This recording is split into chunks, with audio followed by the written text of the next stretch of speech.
దేవుని నామానికి స్తోత్రం. కూడినటువంటి మీ అందరికీ ప్రభు పేరట వందనాలు తెలియజేస్తూ ఉన్నాను. హల్లెలూయా, హల్లెలూయా. కీర్తన భాగము 58వ అధ్యాయములో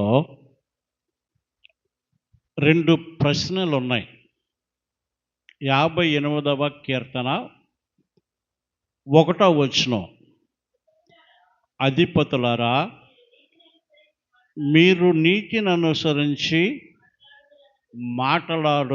మాట్లాడురన్నది నిజమా?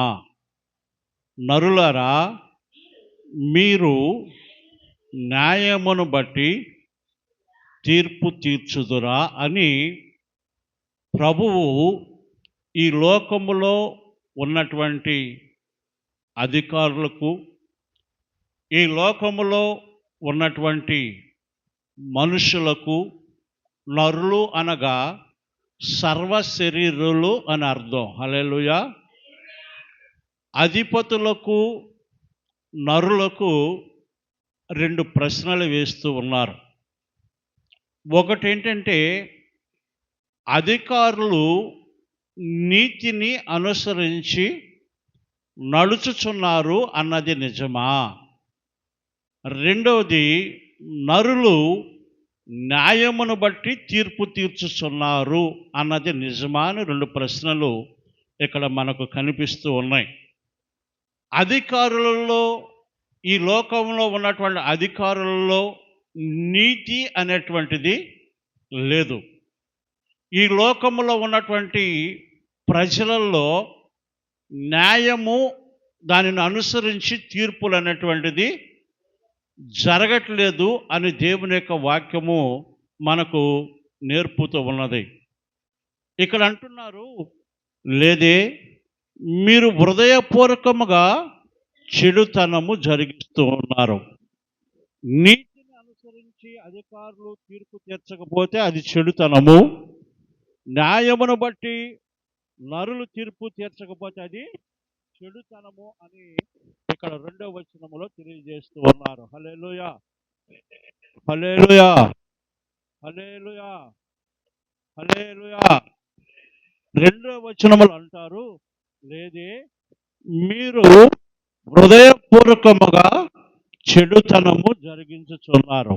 మీలో నీతి లేదు, మీలో న్యాయము అనేటువంటిది లేదు అని దేవుని యొక్క వాక్యము సెలవిస్తూ ఉన్నది. హల్లెలూయా, హల్లెలూయా, హల్లెలూయా. 3వ వచనములు అంటారు, తల్లి కడుపున పుట్టినది మొదలుకొని భక్తిహీనులు విపరీత బుద్ధి కలిగి ఉందురు, పుట్టుకతోడనే అబద్ధములాడుచు తప్పిపోదురు అంటున్నారు. మనుషుల యొక్క స్థితిగతులు అనేటువంటి ఏ విధంగా ఉన్నాయని దేవుని యొక్క వాక్యము మనకు సెలవిస్తూ ఉన్నదంటే, పుట్టుకతో నుండి మనుషులంట అబద్ధములు ఆడుతూ ఉన్నారంట. హల్లెలూయా, హల్లెలూయా.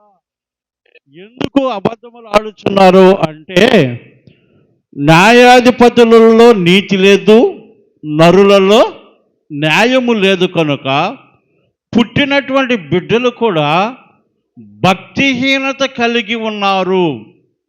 వారిలో భక్తి అనేటువంటిది లేదు, న్యాయాధిపతుల్లోనూ నరులలోనూ.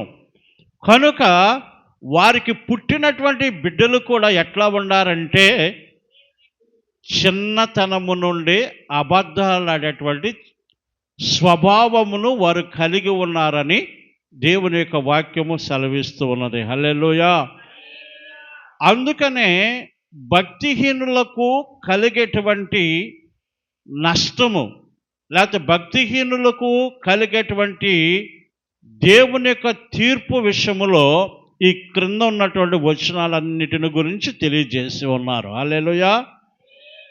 పుట్టుకతోడనే అబద్ధములు ఆడుచు తప్పిపోవచ్చు ఉన్నారు. దేవుని భక్తిలో నుండి తప్పిపోవచ్చున్నారు. వారిలో నీతి లేదు, వారిలో న్యాయము లేదు కనుక పిల్లలు కూడా అలాంటి స్థితిలోనే ఉంటున్నారని తెలియజేస్తున్నారు. ఇర్మియా గ్రంథము 32వ అధ్యాయము 30వ వచనం. ఇర్మియా గ్రంథము 32వ అధ్యాయము 30వ వచనం.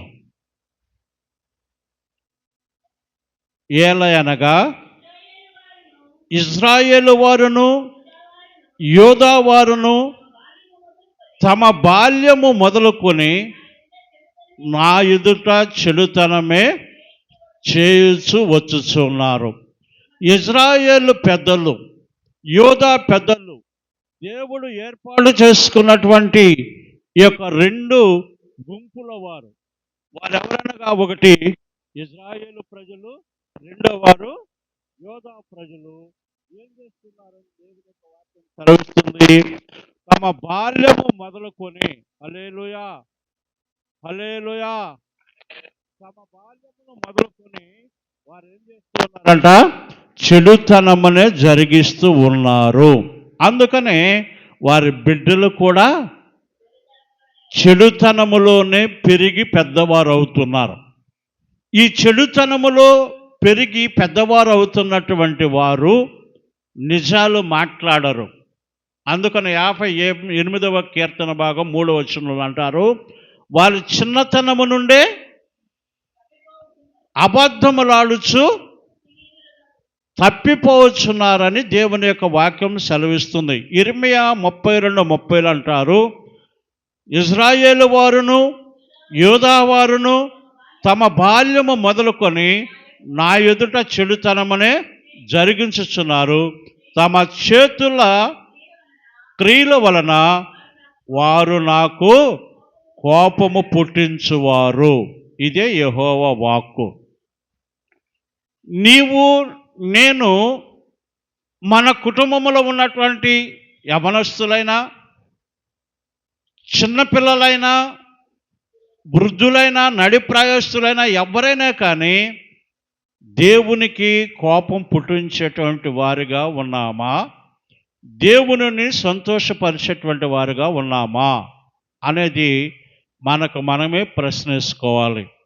దేవుని రాకడ అతి సమీపముగా ఉన్నది కనుక మనకి మనమే ప్రశ్నించుకుంటే దేవుణ్ణి సంతోషపరుస్తున్నామా, కోపం పుట్టిస్తున్నామా అనేటువంటి దానికి సమాధానము మన దగ్గరే దొరుకుతుంది. కనుక దానిని బట్టి మనల్ని మనం సరిచేసుకున్నట్లయితే దేవుడు మనలందరినీ కూడా పరలోక రాజ్యంలో చూడాలని కోరుకొనుచు ఉన్నాడు. హల్లెలూయా.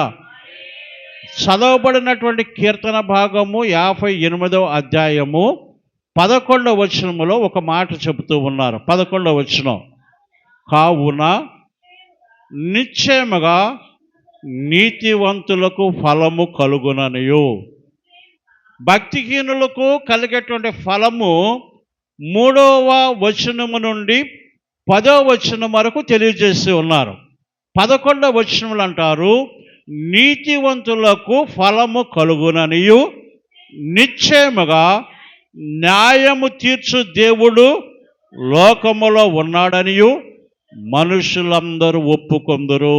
హల్లెలూయా హల్లెలూయా. నిశ్చయముగా, మస్ట్, తప్పనిసరిగా ఈ లోకమునకు తీర్పు జరగబోచున్నది. హల్లెలూయా. మన దేవుడు అతి త్వరలో రాబోచున్నాడు. ఆయన న్యాయపీఠము ఎదుట మనందరము నిలబడవలసినటువంటి రోజు ఆసన్నమవుతున్నది. నువ్వు మంచి కార్యాలు చేసినా, నువ్వు చెడు కార్యాలు చేసినా, ప్రపంచంలో ఉన్నటువంటి ప్రతి ఒక్కరు కూడా, చనిపోయిన వారు, బ్రతికున్నటువంటి వారు, వారు ఎవరైనా కావచ్చు, అందరూ కూడా దేవుని యొక్క న్యాయపీఠము ఎదుట నిలబడవలసిందే, ఆయన తీర్పుకు లోబడవలసిందేనని మనుషులందరూ కూడా నమ్ముతారు, ఒప్పుకుంటారంట. హల్లెలూయా. నువ్వు నమ్ముచున్నావా? ఒకానొక దినమున దేవుడి యొక్క న్యాయపీఠము ఎదుట నేను నిలబడాలి అని నీకు గ్రహింపు ఉన్నదా? ఆ న్యాయ తీర్పులో నువ్వు ఎటు వెళతావో అనేటటువంటిది ఆలోచన నీకు ఉన్నదా? నీ ఉంటే దేవుడు అంటున్నాడు, ఇప్పటికైనా నేను నీకు సమయం ఇచ్చాను గనుక నీలో ఏమైనా లోపాలు ఉంటే, నాకు కోపం పుట్టించేటువంటి విషయాలు ఏమన్నా ఉంటే యోధా వారు, ఇజ్రాయేలు వారు చిన్నతనము నుండి వారు నాకు కోపం పుట్టించేటువంటి వారుగా ఉన్నారు. వారి చేతి పనుల మూలంగా నాకు కోపం పుడుతుంది, కానీ నాకు సంతోషము కలగట్లేదు. వారు న్యాయ తీర్పులోకి రావాలి. ప్రపంచంలో ఉన్నటువంటి ప్రతి ఒక్కరు కూడా న్యాయ తీర్పులోకి రావాలి. వారికి ప్రతిఫలము నా దగ్గర ఉన్నది అంటున్నాడు. హల్లెలూయా, హల్లెలూయా, హల్లెలూయా, హల్లెలూయా. న్యాయ తీర్పులో మనం అందరం నిలబడతామని మనం నమ్మాలి.